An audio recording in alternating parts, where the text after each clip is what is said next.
Ladies and gentlemen, it is that time again. One of the best times of the year. It's been the Super Bowl. It's been over for a little while now. We're getting into post combine.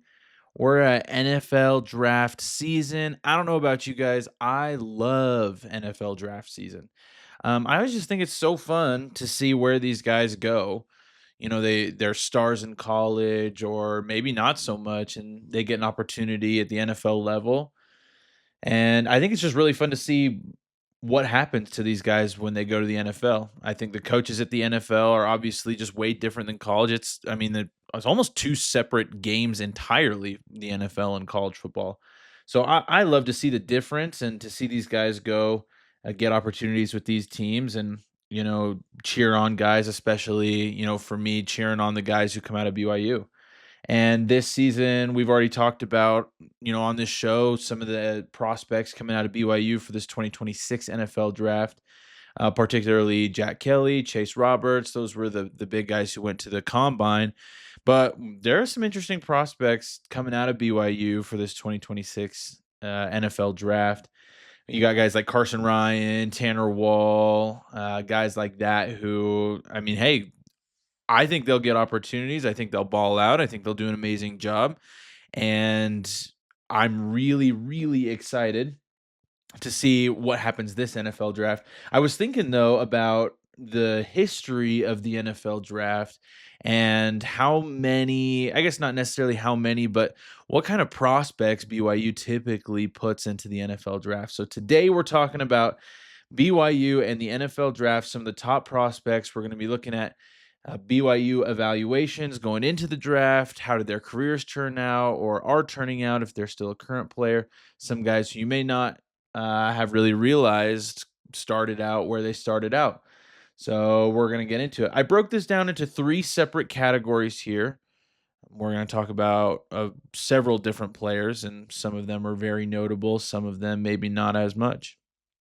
The first category is going to be your top prospects. Now, this was the interesting one for me. I wanted to go back and take a look at, BYU historically is a great program. It maybe hasn't had some of the success that a lot of these other programs have had, SEC, Big Ten, some of those programs, but BYU has a national championship win. They've had a lot of success. There was a time when BYU was considered the quarterback factory of college football, and they were putting out these amazing NFL ready quarterbacks and players overall who would just go and be really successful at the professional level. And so they've put out a lot of great NFL prospects, guys who going into the NFL draft, NFL teams were really, really excited about. And so for this first category here, we're going to talk about some of those top prospects because I think that's the most exciting stuff here. Number one, this is a guy everybody's heard of. He's one of my favorite players. He is not one of my favorite players. He is the favorite player in my mind. Number one overall. Nobody else comes close. This is Mr. Steve Young. This guy is amazing. And before he did all that he did in the NFL, he was a very well sought after prospect coming out of college football. He had a Hall of Fame college football career, College Football Hall of Fame. He had an opportunity to go either to the NFL or to the USFL. There was some sway going both ways, I guess. He was drafted, I believe it was 11th overall in the USFL draft, and they played in spring. I guess there was some competition between the USFL and the NFL at the time, but he ended up going to play for the Los Angeles Express in the USFL.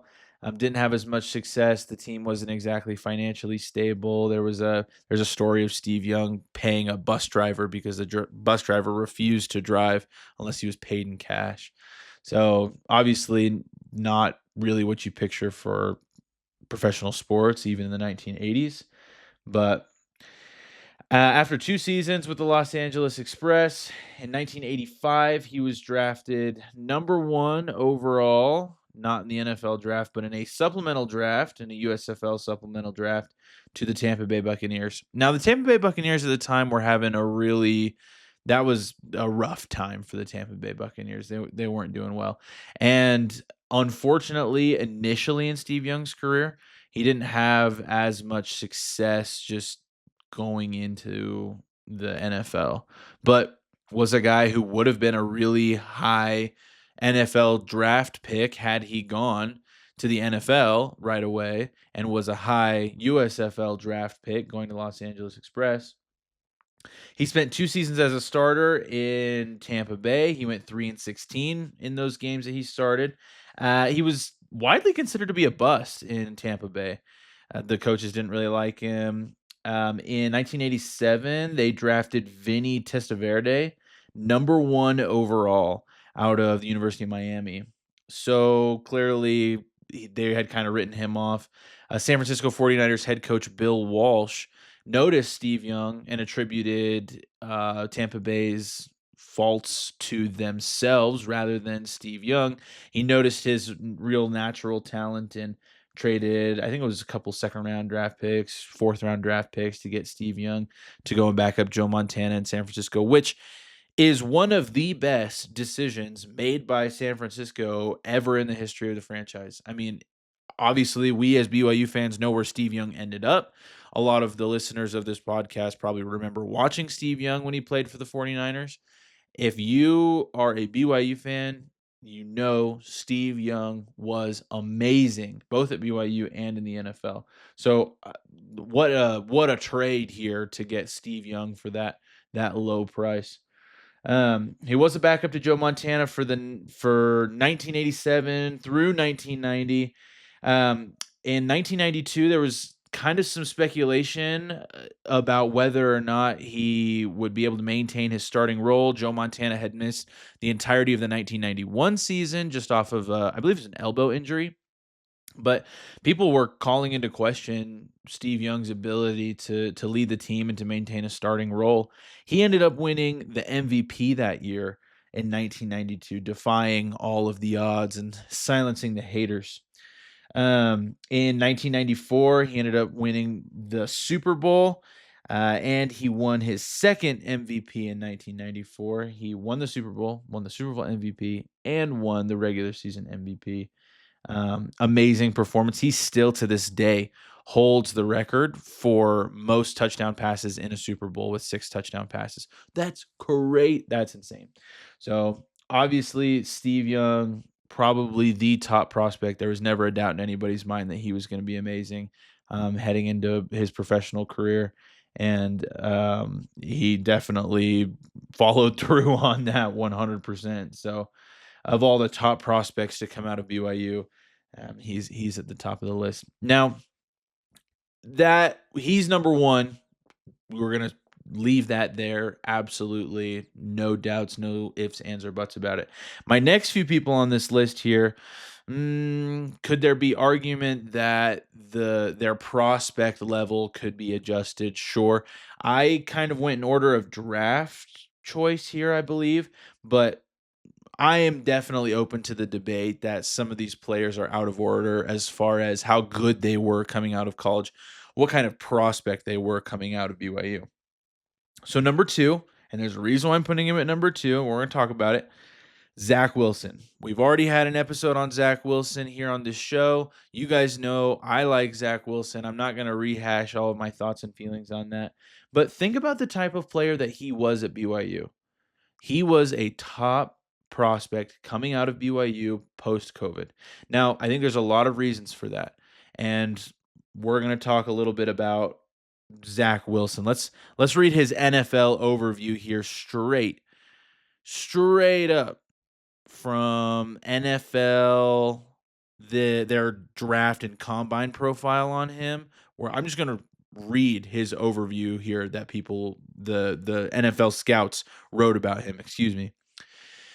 So it says ascending quarterback prospect who possesses the swagger and arm talent to create explosive plays inside and outside the pocket. The gunslinger's mentality and improvised release points are clearly patterned off of one of his favorite players, Aaron Rodgers. However, his play is a little more reminiscent of a blend between Jake Plummer and Johnny Manziel coming out of college. That's a pretty big compliment considering Johnny Manziel is considered one of the greatest college football quarterbacks of all time at Texas A&M. So I'll just put that there. Anyways, we'll keep going. As with Manziel, too much of Wilson's work comes off schedule due to inconsistent anticipation and a desire to hit the big play. But like both Manziel at Texas A&M and Plummer, uh, he's mobile with the ability to extend plays and hit the chunk play. Wilson's sophomore year tape shows troubling decision making, so NFL teams will need to balance his 2019 and 2020 production in the evaluation process. He's put in a lot of work to get to this point and has the potential to become a good pro. However, he might need to play with a more disciplined approach to reach his ceiling. Um, I like looking at these kinds of things because it shows where NFL scouts are as far as these prospects coming out of college. Do I agree with a lot of that? Absolutely. I wouldn't necessarily equate Zach Wilson with Aaron Rodgers coming out of college, although it's ironic that he ended up playing with Aaron Rodgers in New York. But guess I like the Johnny Manziel comparison in a way. Johnny Manziel also was one of those guys that just wanted to go and make big plays all the time. Johnny Manziel had a little bit more success with that, unfortunately, just consistently. Zach Wilson definitely struggled with decision making a lot of the time, and then that 2020 season was kind of a cakewalk just due to the COVID-19 scheduling. So I think he got away with a lot of those things, and honestly, that was the biggest criticism. Now, take a look at that versus going into his professional career with the New York Jets, now with the Saints. Obviously, he did some backup stuff for Miami and then didn't play with Denver. But um, taking a look at what he struggled with in the NFL, surely decision making. Absolutely. He wanted those big plays. He wanted to do that. And he made some big plays and did fantastic. However, there was more to it than just that. I mean, there was some leadership ability in there. There was some, kind of keeping your body safe, some health issues going on in there. And obviously we've already talked about Zach Wilson, so I won't rehash all of the things that we've talked about necessarily. But it's interesting to see how those challenges changed for Zach Wilson going into the NFL, and how they kind of stayed the same in a lot of ways. I think a lot of people attribute his high draft pick because he was number 2 overall to the New York Jets in 2021. We all remember that. We were excited for him. I still think that he has a lot of potential here. Um, do we attribute that to his pro day performance and his ability to throw kind of on the run, making different throws? Absolutely. In a Aaron Rodgers slash Patrick Mahomes type of way, though it feels crazy to even bring up those guys' name in the same conversation as Zach Wilson, though I like Zach Wilson. Anyways, I digress on that. Definitely mobile guy, definitely can make interesting arm angles work, definitely can make interesting throws on the run, is a modern day style quarterback. Just really needs to develop his decision making process and his ability to take care of himself and take care of the football, which again he was better at in college than he was in the NFL. So, like I said already, spent a few seasons with the Jets. I went to Denver, didn't play a game, but backed up Bo Nix. He was acquired by Miami in 2025. Got in a few backup reps there in some games, and then now he's with New Orleans in 2026. Here's the reason why I bring up Zach Wilson, number 2. I think there's an argument to be made that, and I'm not saying they're the same player. I'm not saying they're going to have the same outcome of their career, but it was interesting to compare Zach Wilson and Steve Young as far as how they started their career. I mean, if you could take snapshots of people's career here, specifically now Steve Young when he's with the Tampa Bay Buccaneers, I mean, he spent 2 seasons there really struggling, winning 3 games total. I think Zach ended up with more than that. So if you could take that and then say, this is future Hall of Fame quarterback Steve Young, this is future Super Bowl champion and 2-time MVP and 6 touchdowns in the Super Bowl, Steve Young, I think that would have been laughable back in 1985, 1986. But obviously, we in hindsight can look back and say, wow, Steve Young did that. Now, New Orleans is not the 1980s San Francisco team. They're not the same circumstances at all, but I like the idea that Zach Wilson has a lot of potential, that these are both mobile style quarterbacks with big arm talent. Zach Wilson, if he can make better decisions and kind of up his game IQ a little bit, I think he absolutely, again, to ring this bell, has an opportunity to start. He will be successful given the right circumstances. So that was the reason why I wanted to bring up Zach Wilson number 2 there, because I wanted to reemphasize the point that I'm a believer in Zach Wilson. So okay, number 3. This has no relation to Steve Young or Zach Wilson at all, so we're gonna kind of change gears here. But this is a player who I think a lot of people kind of forget about nowadays, but who was so amazing when he played. This is Ezekiel or Ziggy Ansah. Um, I'm gonna read his little pre-draft thing here from Wikipedia. Just because I want to give you an idea of, again, his status leaving BYU and headed into the NFL. So Wikipedia says coming out of college, Ansah was projected by analysts and scouts to be a first-round draft selection and was a consensus top 10 pick. He was ranked the top defensive end and the seventh best player by NFLDraftScout.com. Although he was thought of as a raw talent who was a boom or bust prospect that lacked stamina, his large frame, size, quickness, athletic ability, consistency, and unparalleled length and foot speed made many feel he was too valuable to pass on. Um, for context, Ziggy Ansah was born in Ghana and didn't play football until his 20s when he played at BYU. There are reports of him like needing help putting on his pads, playing Division One football at BYU. This is a freak athlete, and his ability to learn the game at a professional level from the time he was 20 to the time that he was drafted into the NFL is incredible, because he's a smart player. I mean, there's a great play. I can't remember who it was against, but he gets that holding penalty in the end zone going into it, and he immediately is putting the hands up like safety. Like, he knows the ins and outs of his position as a defensive end during his time in the NFL. This was a very smart player, and he was quick as all get out. There is an amazing play where he chases down Adrian Peterson when they're playing the Vikings. Adrian Peterson breaks off for like a huge run. He runs like, or Ziggy Ansah runs like 85 yards to go push him out of bounds to save the touchdown. A defensive end did that. What is he? 6'5", 270? Like, this huge human being is running that fast to go chase down one of the greatest running backs of all time and prevent the touchdown. I mean, this is an incredibly athletic, amazing player. He was drafted number 5 overall to Detroit in 2013. He stayed with them in 2018. He dealt with a little bit of injuries. He had some pectoral injuries, some rotator cuff stuff. Um, Before that, he did make the Pro Bowl in 2015, so he is a Pro Bowler, which is pretty amazing. He signed with the Seattle Seahawks in 2019, also dealt with some injuries there, and then ultimately ended with some injuries after he signed with the 49ers in 2020. I actually have his 49ers jersey because I'm a big Ziggy Ansah fan. So amazing, right? Not the end of the career that you want, but an amazing prospect coming out of BYU. This is the kind of athlete that BYU develops. This BYU's the program for him, and then just absolute raw athletic ability, quick, big, tough, smart. He was an amazing player, and actually, I would love to do an in-depth episode on him. So maybe we'll do that sometime. Okay, number 4. This is a guy we all know and love too. Well, the guy that I love. Maybe you don't love him. I love him. I think he's awesome. He'll always be a Cougar in my mind. This is Mr. Jim McMahon. We cannot deny Jim McMahon's talent coming out of college.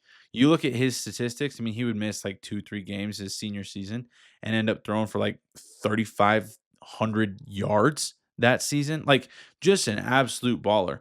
Was inducted into the College Football Hall of Fame in 1999. Just amazing. Hall of Fame, college football career, absolutely amazing. I mean, that's the kind of career that if you put up today, it would be no question you'd be the number 1 overall pick to some team needing a quarterback. I mean, you're telling me the Raiders wouldn't want a quarterback like that coming out of the best quarterback school in the nation at the time? I mean, absolutely amazing prospect. Like I said, is up there in the top ones. I'm not saying he's number 4. I'm just saying he is absolutely amazing. He was drafted number 5 overall to Chicago. So he and Ziggy Ansah were tied for the highest uh, draft picks to come out of BYU for a long time until Zach Wilson came and was number 2 overall in 2021. But in 1982, he was number 5 overall to the Chicago Bears. Um, while he was with Chicago from 1982 to 1988, he had a lot of swagger with him. He ended up earning the starting job early. He had a Super Bowl victory in 1985. For a while, he was the first quarterback and the only quarterback to have rushed for 2 touchdowns in a Super Bowl. And I believe that was Super Bowl 20, and they played the Patriots, I believe it was. I think they kind of blew him out that game, too. Um, there was a lot of controversy surrounding his career and his time there in Chicago, especially the end of it. In 1989, he was traded to the San Diego Chargers. 1990, he went to the Eagles. In 93, he went to the Vikings. In 94, he went to the Cardinals. And then in his last season, he joined the Cleveland Browns briefly in 1995 and spent the rest of the season.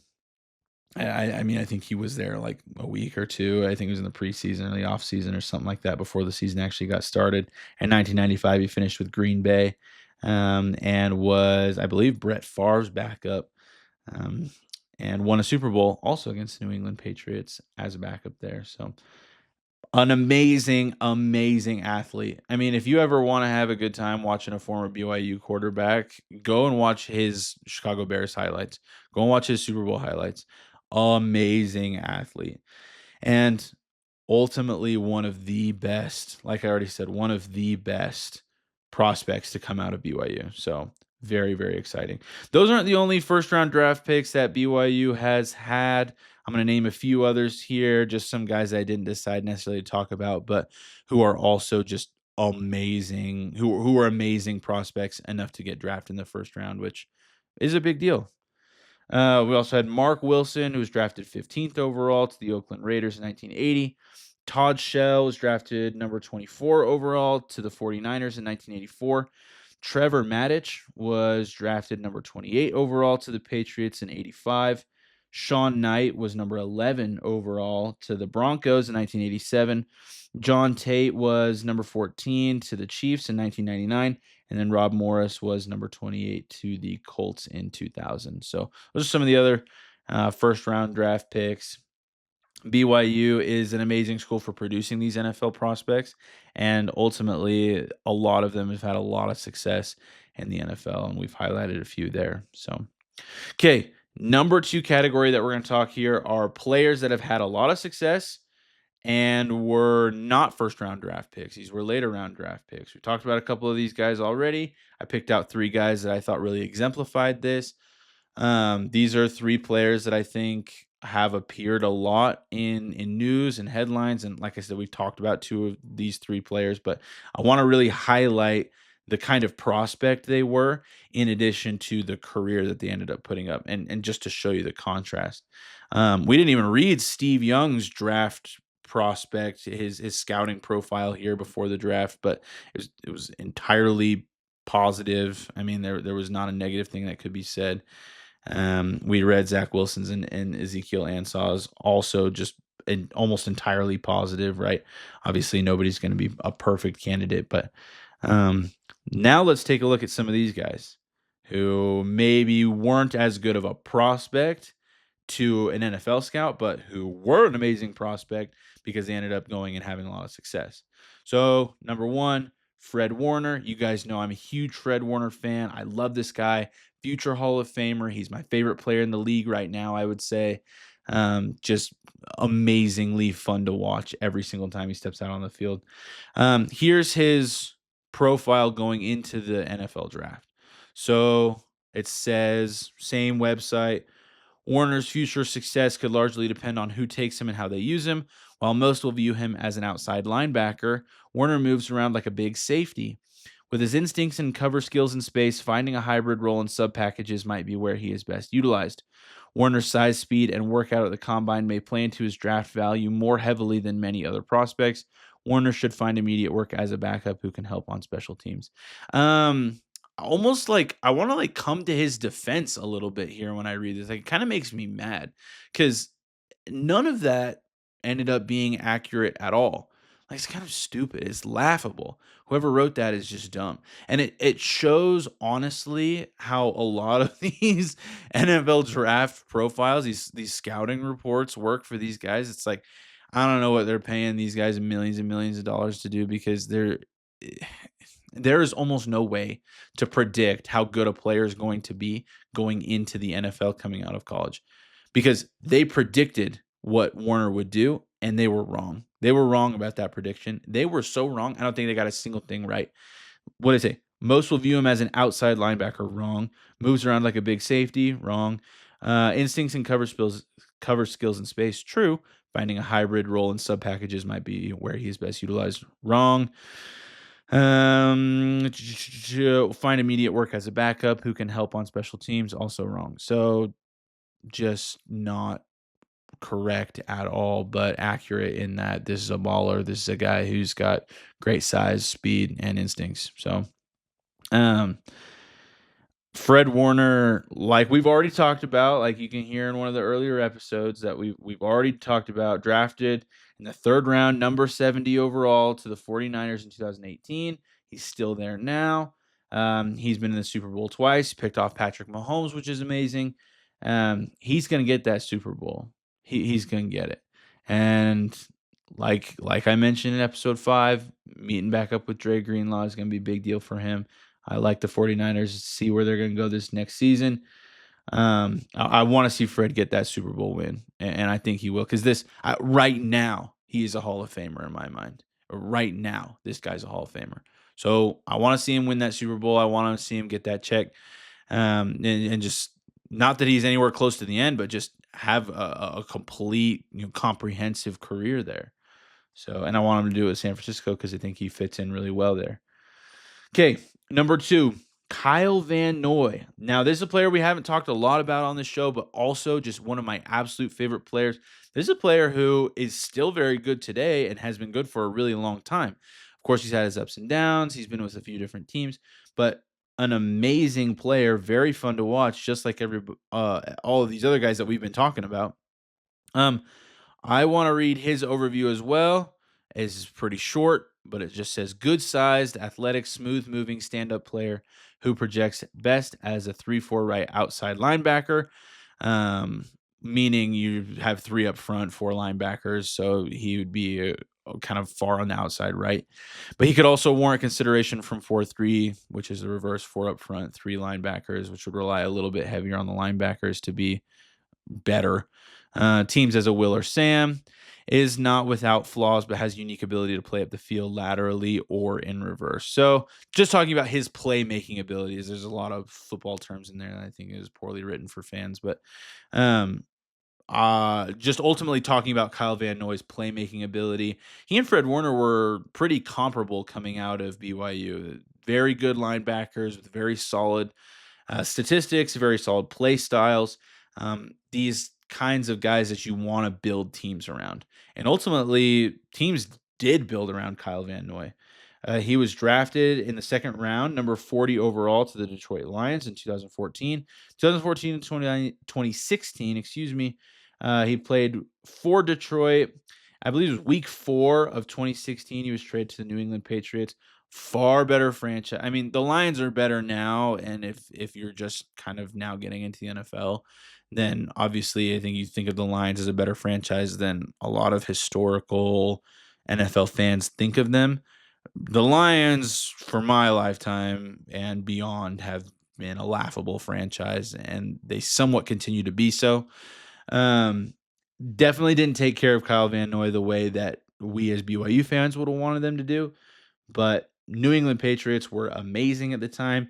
They go and win 2 Super Bowls with Kyle Van Noy. He actually appears in the third one, the one against the Philadelphia Eagles when they lost that one to Nick Foles, and Nick Foles got his first Super Bowl win, that whole big thing. But amazing, 2 Super Bowl wins as a linebacker for the New England Patriots, just fantastic. And 2020, he went to the Miami Dolphins. In 2021, he went back to New England for a season. 2022, he signs with the Los Angeles Chargers. and then finds his home in 2023 with the Baltimore Ravens. He's currently a free agent. I think he's hoping to go back to the Ravens. He's a fun follow on X if you guys like being on X. He's a fun follow on X if you like Kyle Van Noy. Um, but I think the Ravens is a great place for him. I'd like to do a more in-depth episode on Kyle Van Noy because I think he's amazing. We'd love to get him on the show, even if you wanted to appear. But overall, just love this player so much and thought that he was an amazing prospect coming out of BYU. You're almost never wrong to draft BYU linebackers. And I say that intentionally knowing that Jack Kelly, he's going to be a baller in the NFL. Look at these guys. I'm not saying every BYU linebacker in the history of the team has just been amazing in the NFL, but look at these guys. I mean, Jack Kelly maybe doesn't quite have the hype of a second or third round pick, but I don't think teams would be wrong to take him in the second or third round. I think he's probably going to fall third or fourth round, but an amazing player and a guy that defenses can build off of given the right circumstances. So we'll see. Okay, number 3, we talked about this guy last week, so I won't hammer it too much, but again, one of my favorite players. Puka Nacua was a very late round draft pick. The reason why I'm bringing him up again, obviously he's relevant to this category here in this conversation. But I wanted to read through this draft overview, this combine and scouting profile here, because I wanted you guys to hear the laughability of it. So without saying any more, I'm just going to read through it. Nakua is an athletic wideout lacking the twitch or speed to attack NFL man coverage at a successful rate. However, the ball skills and competitive nature he brings to the field give him a fighting chance to make a roster. He might need to be used as a possession receiver, operating from the slot where his ball winning and size can work in his favor. He's sneaky talented with the ball in his hands, so jet sweep work in the pros could be an option. He has a shot to be picked on day 3. There are make it elements in the way he plays the game. That's actually there's funny aspects to that. That's actually way better than I thought Fred Warner's was. And now knowing that Puka Nacua fell to the 5th round, number 177 overall to the Los Angeles Rams in 2023, I this just doesn't do it justice when you look at the fact that he's played 3 seasons and 2 out of those 3 seasons, he's a Pro Bowler, including his rookie season. I mean, that's he's could be a late round guy. The jet sweep could work. He could use his ball winning and size to work in his favor. When in reality, that's what they do, and he's amazing at it. He's the best at it. He is the best wide receiver in the NFL. Pay him more than Jackson Smith-Njigba, please. Puka Nacua is an amazing prospect to come out of BYU, who, to be honest, hasn't always put out the best wide receiver talent. I mean, he was amazing at BYU, but I mean, there's not a lot of BYU receivers. They're not known for producing wide receivers like Ohio State is, right? AKA Jackson Smith-Njigba, Chris Olave, Marvin Harrison Jr. I mean, there's so many amazing wide receivers that come out of Ohio State. Now, BYU has a lot of aspects of that in other areas, but wide receiver isn't always their strong point. But Puka Nacua slept on quite a bit in the 2023 NFL draft. Now let's also think about another wide receiver that we have coming out this season in Chase Roberts. Let's take a look at this again. Let's see. Maybe lacking the twitch or speed to attack NFL man coverage. Okay, that sounds like Chase Roberts.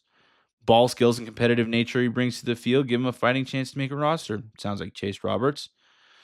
Ball winning and size can work in his favor. Sounds like Chase Roberts. Sneaky talented with the ball in his hands. Sounds like Chase Roberts. Make it elements in the way he plays the game. Sounds like Chase Roberts. If NFL teams are smart, they'll take a page out of Sean McVay's book and take Chase Roberts while he's still on the table. I get it. He's not going to be your round 1, round 2 kind of guy. Take him sooner rather than later, though, because he has the potential to be a steal. Maybe not to Puka Nacua level, but extensively. He will go into a training camp and compete. And if he's in the right circumstances, he's going to have a lot of success, and that's going to be a heck of a steal for a team.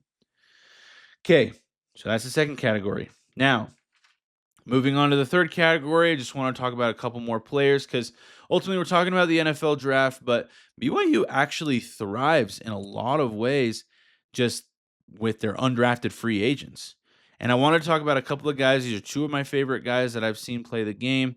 I wanted to give them a shout out, highlight them a little bit because I think they deserve it. And I think it's worth mentioning that BYU produces talent at all levels. The NFL, they produce first round draft picks. They do. We'll have a first overall draft pick in the next coming seasons. And this season in the NBA, AJ DeBonsa will be a number one NBA draft pick, just so you know. Bet on it right now because that's happening. So football is not far behind that as far as creating these prospects.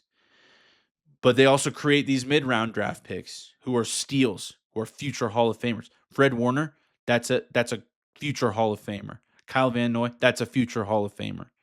Puka Nacua, that's a future Hall of Famer. That guy still holds records that aren't going to be broken for decades. I mean, these are future Hall of Famers. They also have undrafted free agents who are amazing, fun to watch, have highly successful careers. These are a couple of guys I wanted to shout out. Number one, you know him, you love him, is Taysom Hill. He went undrafted in 2017. He was briefly signed by the Packers. He was released in September when they put out their 53-man roster, but the New Orleans Saints picked him up, where ultimately he spent his career since 2017 to 2025. He's played a little quarterback, played a little tight end, and pretty much a little bit of everything else. This guy blocks. This guy catches. He plays in the slot. He plays over the top. He's fast. He's durable. It's Taysom Hill. He's going to go out there and make a play. There's a package for him on every side of the ball, offense, defense, special teams. Put Taysom Hill out on the field. I heard a story once that BYU like maxed out Taysom Hill on his squat at BYU while he was in college. He was like squatting with the offensive lineman at like 800 pounds. Like they told him he couldn't squat anymore. This dude is a freak athlete. He's amazing. He went undrafted. And to be honest, if you're creative enough to get a guy like Taysom Hill and then to fit him into these packages, you'd regret not taking him in the NFL draft. I mean, you really would. This guy is crazy. And he did have I mean the big issue was some of the injuries he dealt with in college, but it's not to say he didn't have a fantastic college career. I mean, we all remember the Texas game, and he has always just been this super fun player to watch. So, um I would love to do an in-depth episode on him as well. That one is definitely on the horizon for me. I would love to see some news as far as like, is he retiring? Is he signing with the Saints again? Is he going to the Broncos? So, and maybe we can kind of discuss a little bit of the pros and cons of each of those. But um, Taysom Hill is a guy worth talking about. He's a guy worth watching. And I cannot believe that he went undrafted because he's amazing. A guy who I guess is a bit more expected that he went undrafted, but who ended up having a fantastic career. Daniel Sorensen. This is a player who you may not know. I know we've got a lot of Chiefs fans who listen to the podcast. Shout out to the Chiefs fans out there. Daniel Sorensen, you guys probably remember him. He went undrafted in 2014. In 2014, a few teams gave him invites and offered to sign him on as an undrafted free agent. He went to the Kansas City Chiefs because Andy Reid gave him a phone call and pursued him personally. And he talked about why he went to the Chiefs and that being the reason. This is a great guy. They call him Dirty Dan, so I don't know how many other teams think he's great, but BYU fans think he's amazing and he's super fun to watch. Um, he won a Super Bowl in 2019 versus the 49ers and then signed with the New Orleans Saints in 2022. Had a fantastic career with the Chiefs, did great for a season in New Orleans and played a couple of spent a couple of games on the practice squad for the New Orleans Saints. Now I think he's working with the football team as their defensive backs coach or something like that. He's coaching on the team in some capacity. So, shout out Daniel Sorensen, was an amazing player to watch. and definitely the classic story of undrafted free agent coming out of BYU, return missionary, everything like that. Absolutely amazing. So ultimately, that's kind of what I was thinking as far as NFL draft. We hope Jack Kelly, Chase Roberts get a look, but we also hope those other guys get looks too, because BYU, they prepare these guys for the NFL. They prepare these guys for success, and with the way that BYU is pointing as far as a college football team and as a program to develop their players, it's not slowing down anytime soon. We're gonna start seeing these draft numbers go up and up and up each year. So a lot of really fun players to watch. Anyways, appreciate you guys listening. If there's any in-depth episodes that you want to hear on any of these players, feel free to let me know in the comments. I want to hear about it. I want to hear about the players that are most interesting to you guys. If you have ideas on segments that you want to do for podcast episodes, let me know. Any feedback helps. And of course, as always, if you liked the podcast, it'd mean a lot if you shared it around with other people you think would be interested. But appreciate you guys, and we'll see you guys next week.